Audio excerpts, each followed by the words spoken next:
O Senhor esteja convosco. Ele está no meio de nós. Proclamação do Evangelho de Jesus Cristo segundo João. Glória a vós, Senhor. Naquele tempo disse Jesus à multidão: Ninguém pode vir a mim se o Pai que me enviou não o atrai. E eu ressuscitarei no último dia. Está escrito nos profetas: todos serão discípulos de Deus. Ora, todo aquele que escutou o Pai e por ele foi instruído, vem a mim.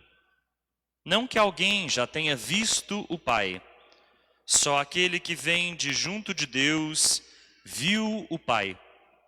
Em verdade vos digo, quem crê possui a vida eterna. Eu sou o pão da vida. Os vossos pais comeram o maná no deserto e, no entanto, morreram. Eis aqui o pão que desce do céu. Quem dele comer nunca morrerá. Eu sou o pão vivo, descido do céu. Quem comer deste pão viverá eternamente.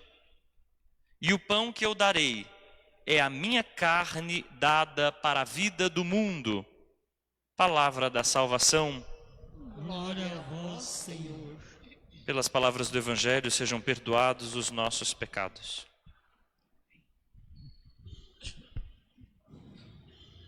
Meus irmãos e minhas irmãs, 3 palavras breves sobre a primeira leitura. A primeira delas: pode haver alguma coisa no caminho deserto que desce de Jerusalém para Gaza, que não seja guerra, violência, bomba, morte de civis? Pode haver alguma coisa diferente disso, da violência ao diferente, no caminho deserto que vai de Jerusalém a Gaza? A primeira leitura responde: sim, pode haver algo diferente. E já houve. No caminho de Jerusalém para Gaza, houve profetismo, houve missão, houve apostolado. Filipe é um discípulo, um apóstolo, movido pelo Espírito Santo, que vai a este caminho e se encontra com um etíope. Esse etíope está lendo o profeta Isaías e lendo mais propriamente o canto do servo sofredor. O canto do servo sofredor que diz que alguém era conduzido ao matadouro como uma ovelha. É neste caminho que Felipe vai realizar uma catequese, uma explicação das Escrituras. Nem sempre a gente compreende as Escrituras que lê. Muitas vezes a gente abre as Escrituras e toma uma passagem fora do contexto, e isso vira pretexto para erros. Muitas vezes a gente faz leituras inapropriadas das Sagradas Escrituras. Às vezes um texto que serve de remédio mal interpretado pode servir de veneno. Por isso é preciso que haja alguém que consiga explicar, abrir o texto e ajudar-nos a compreendê-lo. É o que Filipe faz com esse etíope. Ele abre o texto e explica como este texto de Isaías é um texto que se refere ao próprio Cristo, levado ao matadouro como ovelha que vai dar a sua própria vida.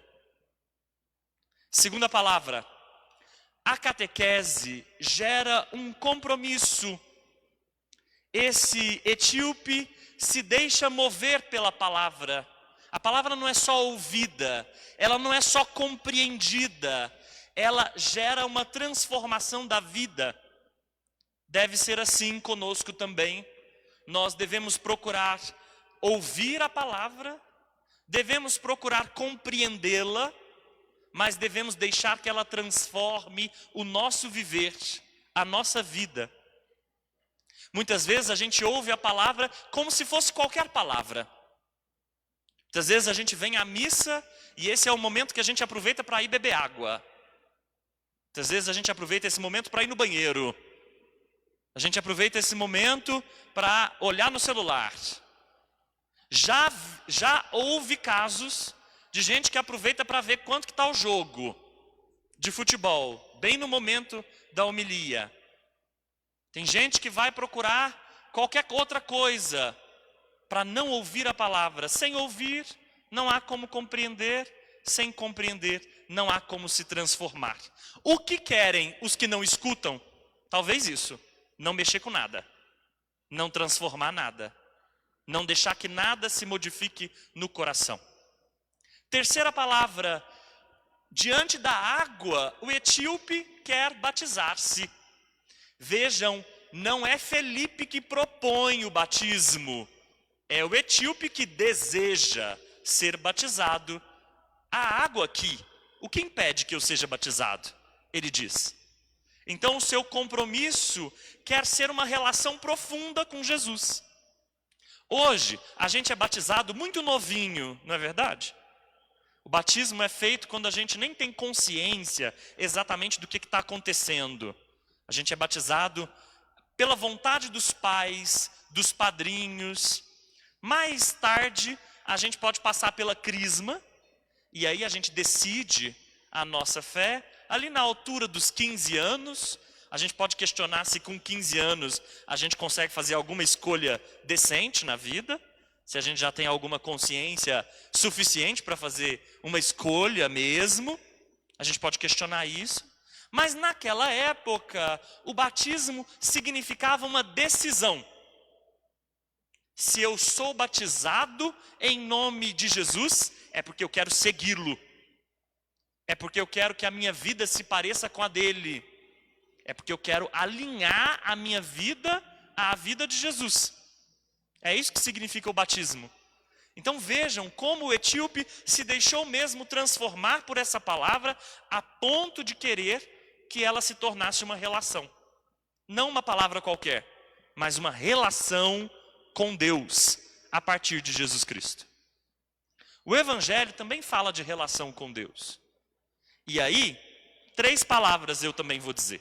A primeira, quem atrai para Jesus Cristo é Deus mesmo. E isso muda as nossas compreensões sobre fé. Fé não pode ser obrigação. Fé não pode ser forçada. Tudo aquilo que foi imposto, mais cedo ou mais tarde vai ser deposto. Tudo aquilo que for obrigado, mais cedo ou mais tarde a gente vai querer se livrar disso. A fé deve ser fruto de uma atração. Ser atraídos pela vida de Jesus Cristo. É o amor quem nos atrai. É o amor quem nos seduz. A relação com Deus começa sempre a partir dessa atração. Se deixar atrair por Deus. Afinal, parece um enamoramento. A gente não quer ficar distante de quem a gente ama. Quem a gente ama, a gente não acompanha de longe. A gente quer ficar perto. Quando a gente se sente atraído por alguém, a gente quer conhecer. Quando a gente se sente atraído por alguém, a gente quer conhecer o dialeto, o idioma. Pensem em pessoas que falam línguas diferentes. Quando elas se apaixonam, uma quer aprender logo como falar com a outra. Mais ou menos assim deve ser conosco e Deus. Só que a gente já tem um idioma.